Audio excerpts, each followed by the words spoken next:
Hello, everyone. Thanks for joining us. We're here today with L. Daniel Hawk, author of a new book titled Undoing Manifest Destiny, Settler America, Christian Colonists, and the Pursuit of Justice. It's published by IVP.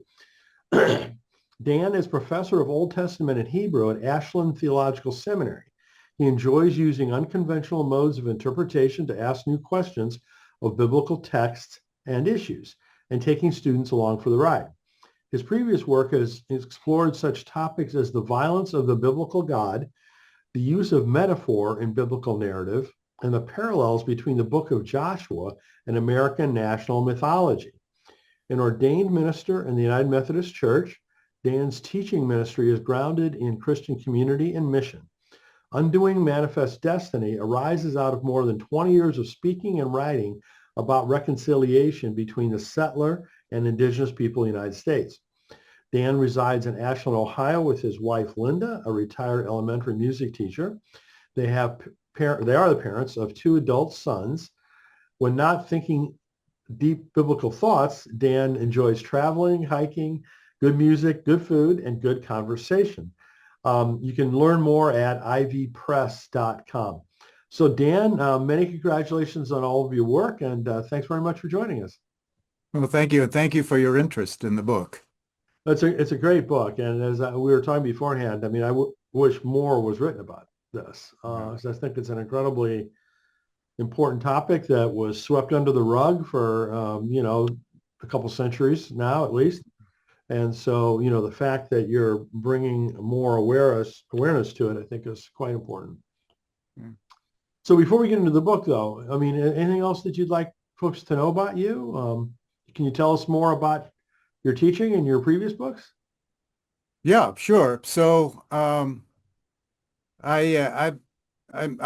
interested in things that aren't pretty much the mainstream of scholarly discourse. I like, as you noted in the introduction, um, I am particularly fascinated and have been for many years on the intersection between violence and ethnicity formation and religious thought and the way those work together. That's been kind of a thread. And didn't think it would bring me to write this kind of book, but it just seemed like something that needed to be written, and it tugged on me, and it took my heart and soul. Mm-hmm.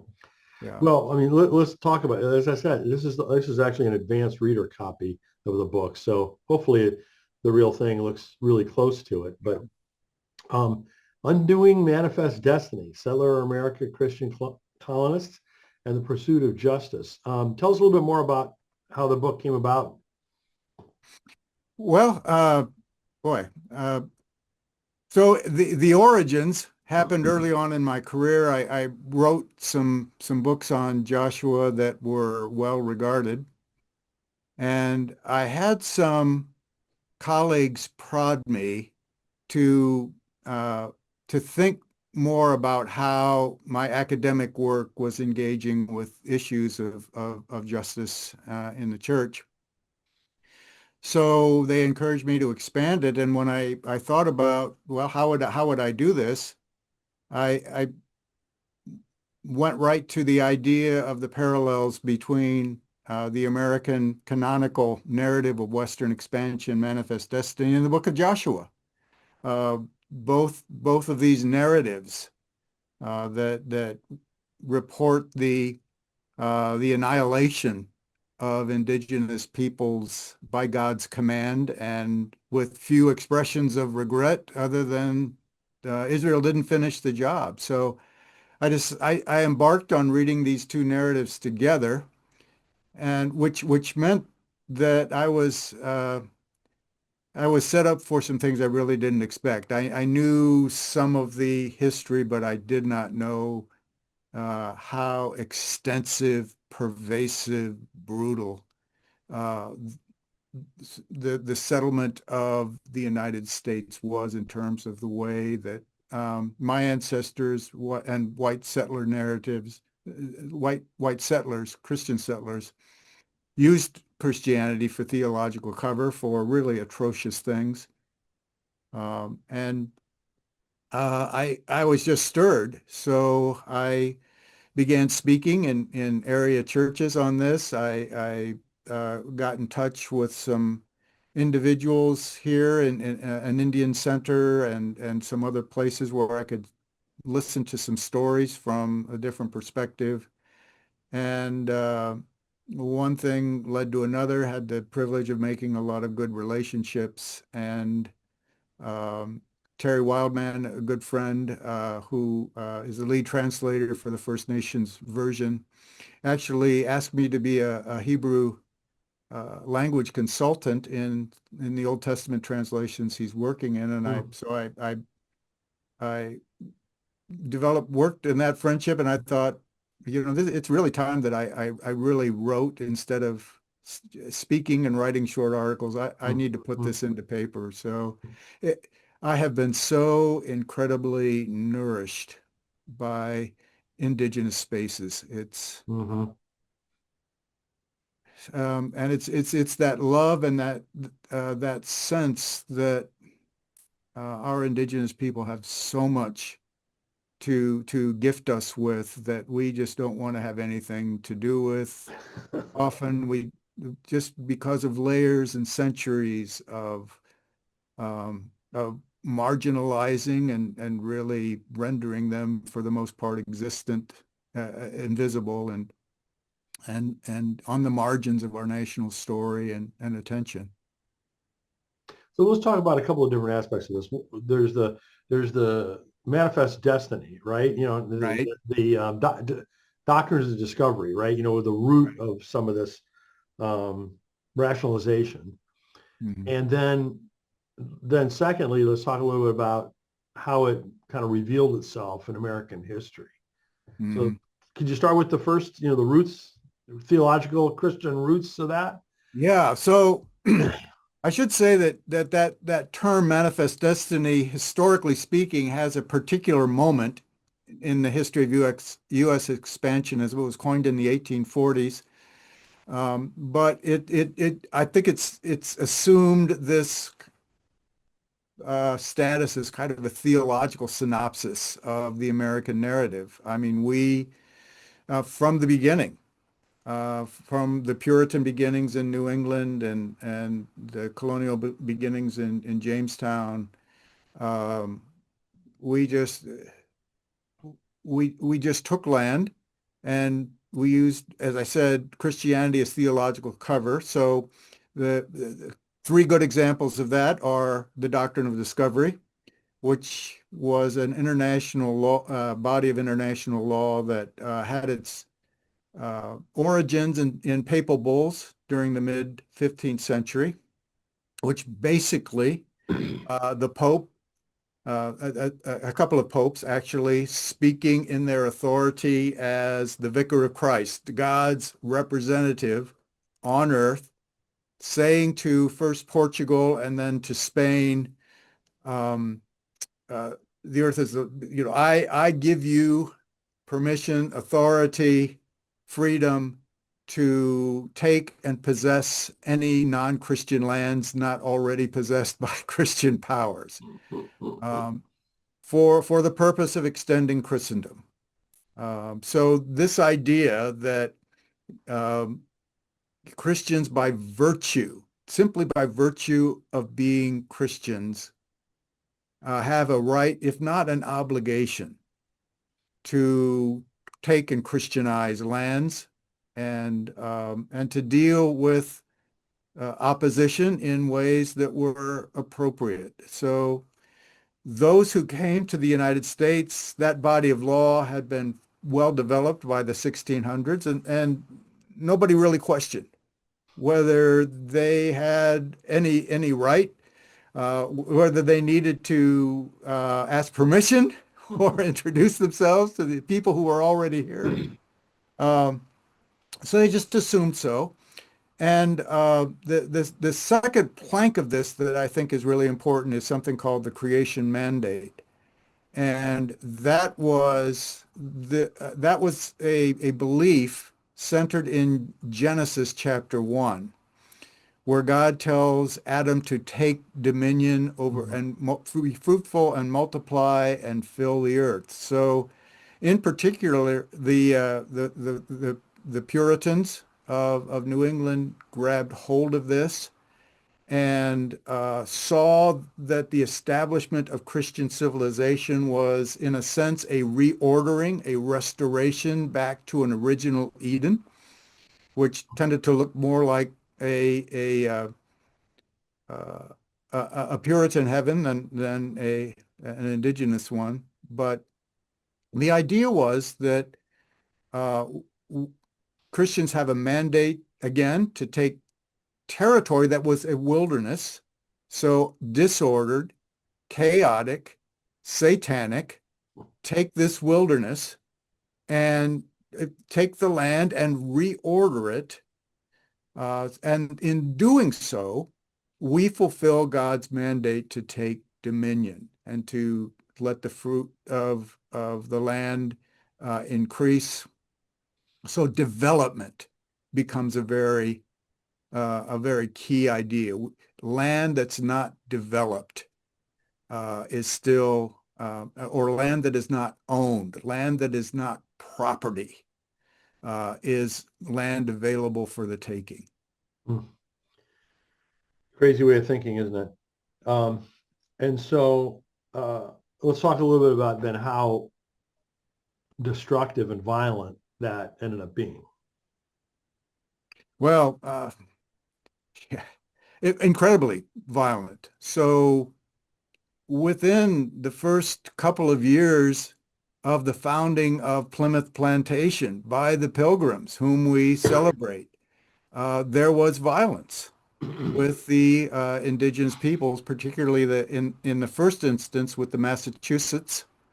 And so a couple of a group of English uh, adventurers decided to establish a trading post north of Plymouth, and they all felt that labor was beneath them, so they didn't really plant any crops, which mean that they were without food once winter came, and they traded with the Massachusetts, and the Massachusetts gave them corn and food as long as they had enough for a surplus. Um, but when they didn't, the settlers started raiding their corn cribs, and long story short, they were disturbed and afraid and had received a report that the Massachusetts were going to attack their colony and wipe them out.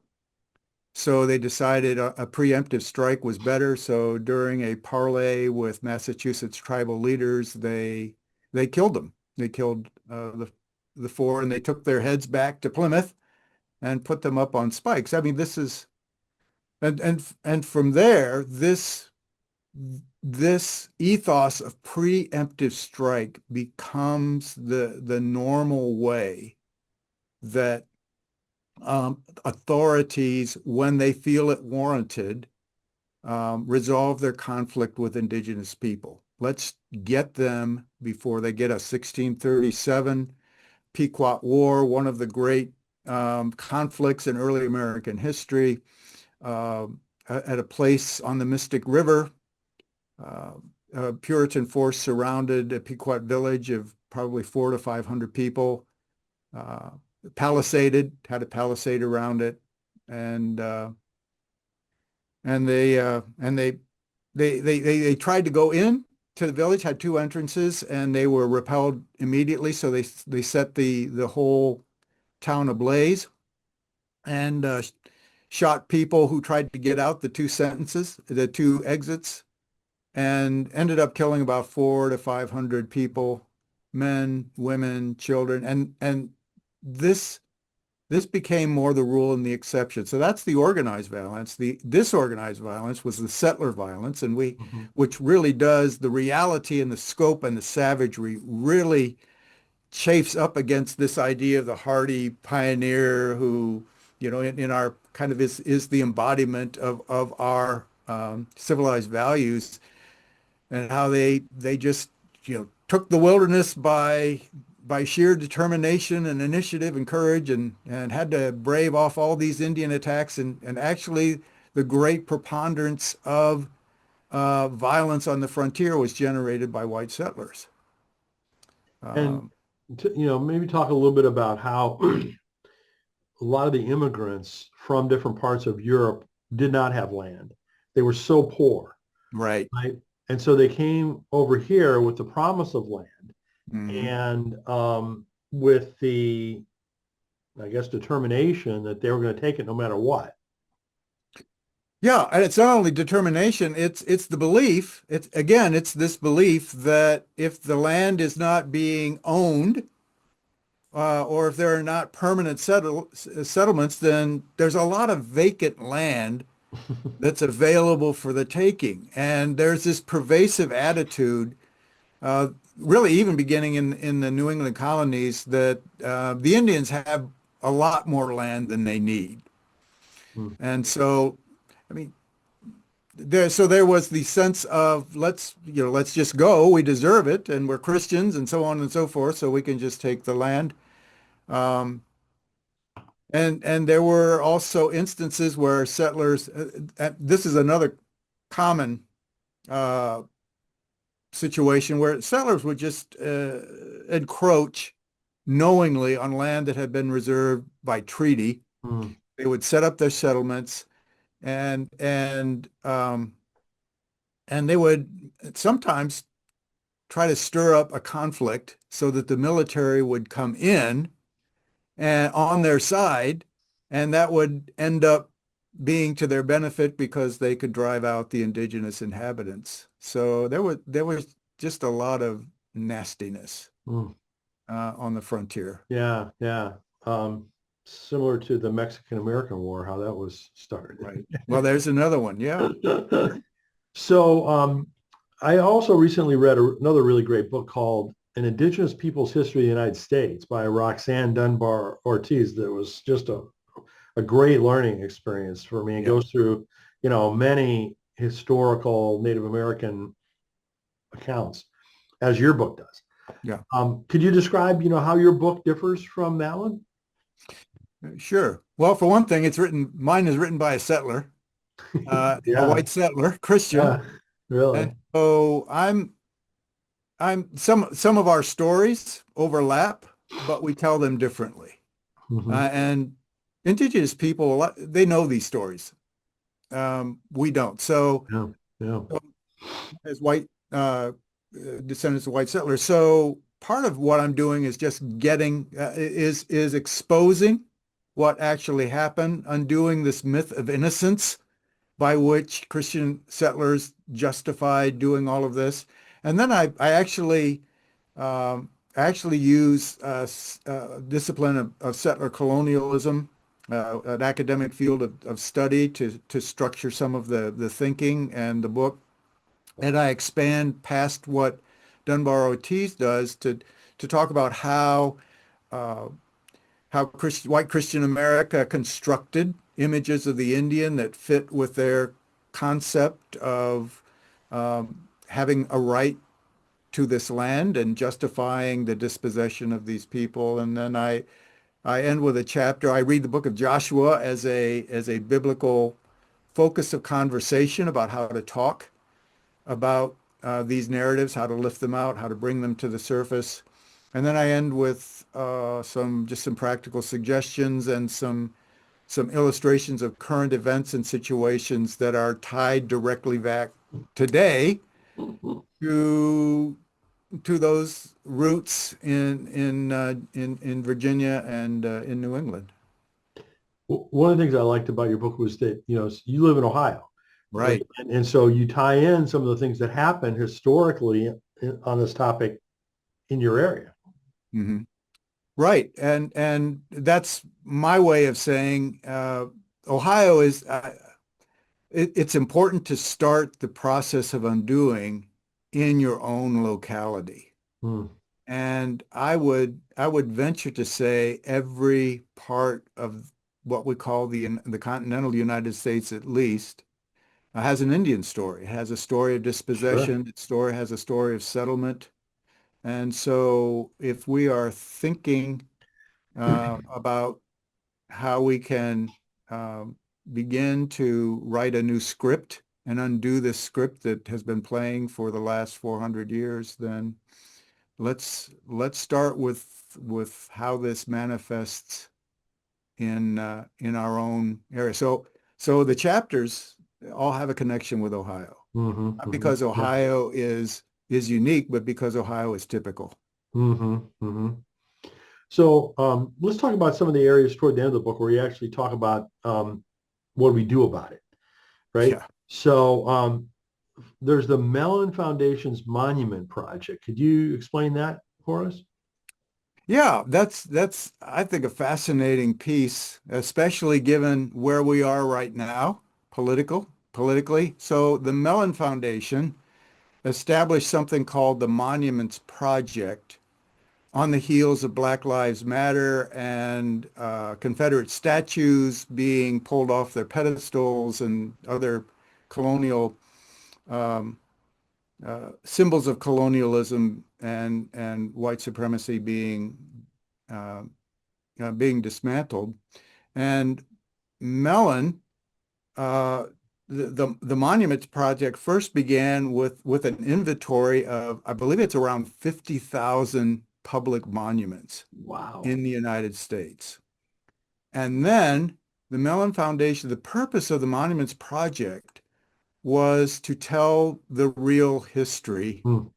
of the United States in public forums, because the way that we present our and configure our space, what goes into it, the monuments that we erect have everything to do with how we think of who we are, who's important, whose voices matter. And a lot of the public spaces in the United States, the monuments, really laud the white settler narrative. Mm-hmm.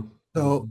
so the Mellon Foundation refers to this as kind of a catechism. So we learn about our history, not only from the stories, but from the symbols that we see in our public spaces. So the Mellon Project is decided to begin to uh, give grants to cities and spaces that had a project to reconfigure their public spaces so that those public spaces reflected the diversity of voices and individuals who actually make up the United States. Um, and that, of course, is we have an administration now that's reversing that impulse and Mm-hmm. doesn't find those kinds of reorganizations of public spaces as always welcome. So you also talk about a bill that was adopted called the Not Invisible Act. I bet most people are not familiar with that. Probably not. And this actually um, comes out of the overwhelming violence that is faced by Indigenous women and girls. So there's just a high number of Indigenous women and girls who go missing, Hmm. and there's the reporting mechanisms and the law enforcement. Anyway, that there just has not been a lot of attention given to that, and it's just another one of those situations where I think the violence that we've generated continues on. So anyway, so this um, uh, so this was actually there was a Deborah Haaland, when she was the Secretary of the Interior under Joe Biden, was able to um, get a commission together that would study violence against Indigenous women and Indigenous women and girls, and bring together families and law enforcement and politicians and just a whole list of people to address and see what could be done about more effectively engaging with this epidemic of most of which, and most of these instances tend to be violence at the hands of whites. So it was in a sense, it was modeled after a Canadian initiative Mm, that accomplished much the same things, but it issued a call to action. mm, And that was actually, so this whole process was set in place by that legislation mm, that then mandated that there be a concerted effort to deal with this plague of violence in Indian country. mm.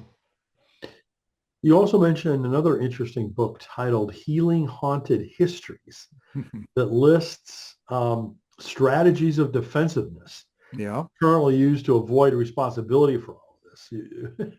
Can you yeah, talk about that a yeah, little bit? yeah, yeah.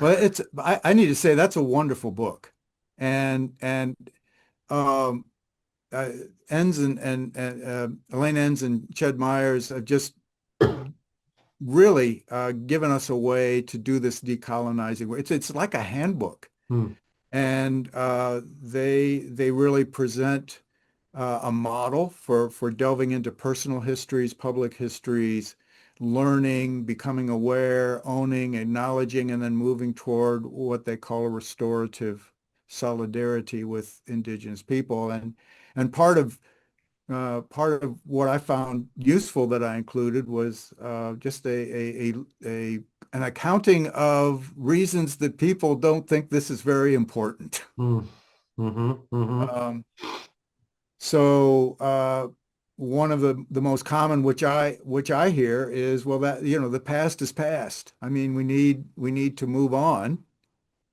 and that's a very convenient attitude for white settler folk.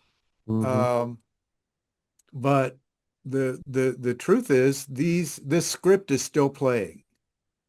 And until we delegitimize the narrative that justifies and covers over and clothes settler America with a myth of innocence, then we're not going to get through to the system that it supports, which is a system built on inequity. Um, so I yeah, mean, the not to past mention is all the past damage that it did, right? and does. It And does does and and does. does. Yes. It's still there. So the past is not, it's the famous quotation from Faulkner. The past is not is not gone. It's not even past.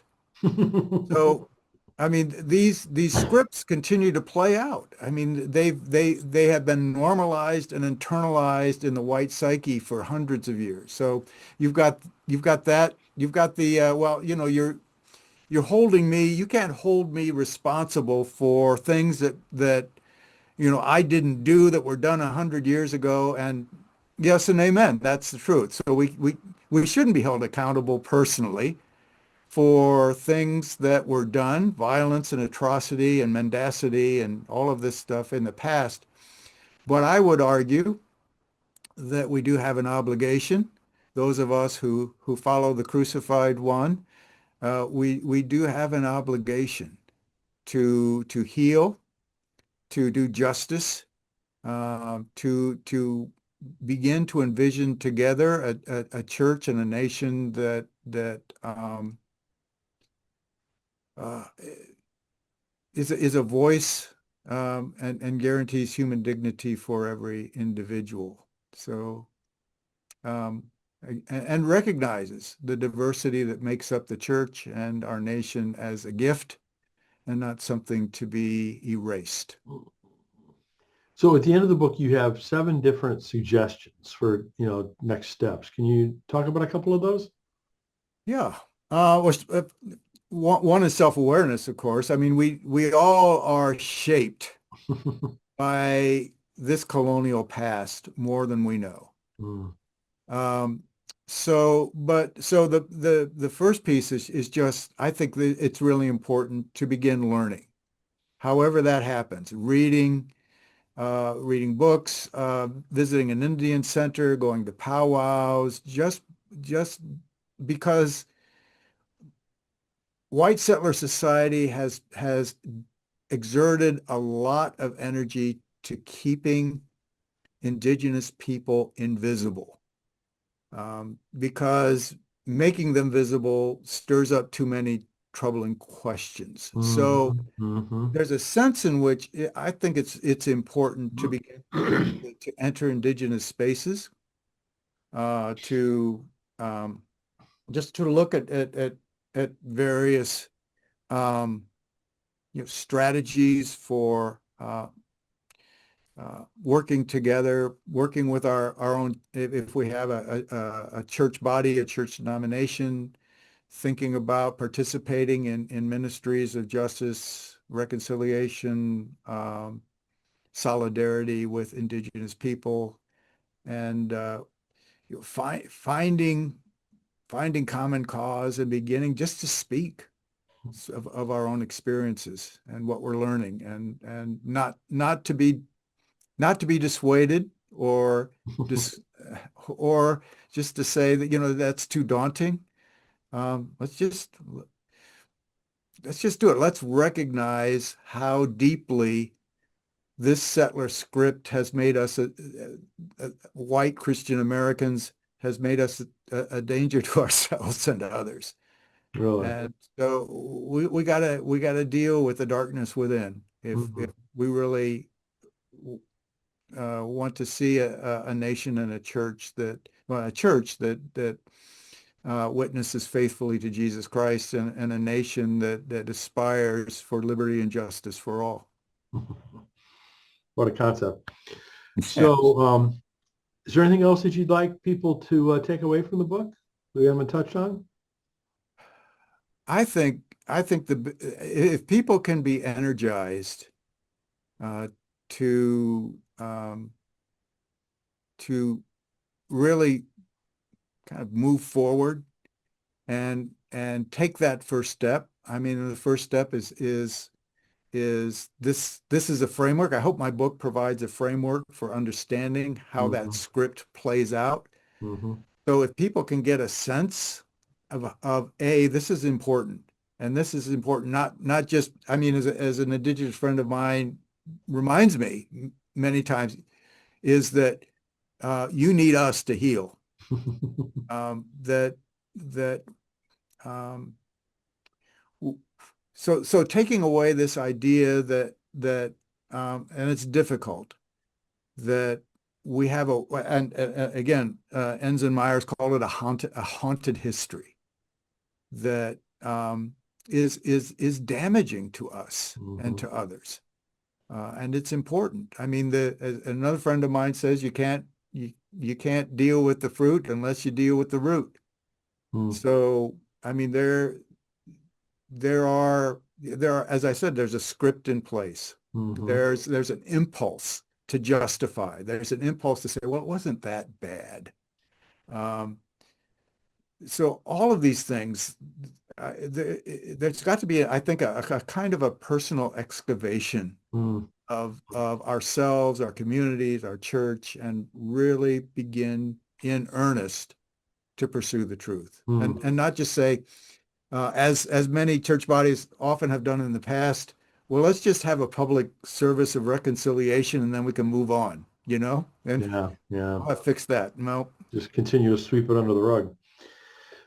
So, I know you just did all this work to release this important book, but I have to ask, is there anything else on the horizon that you're working on in terms of either books or other projects?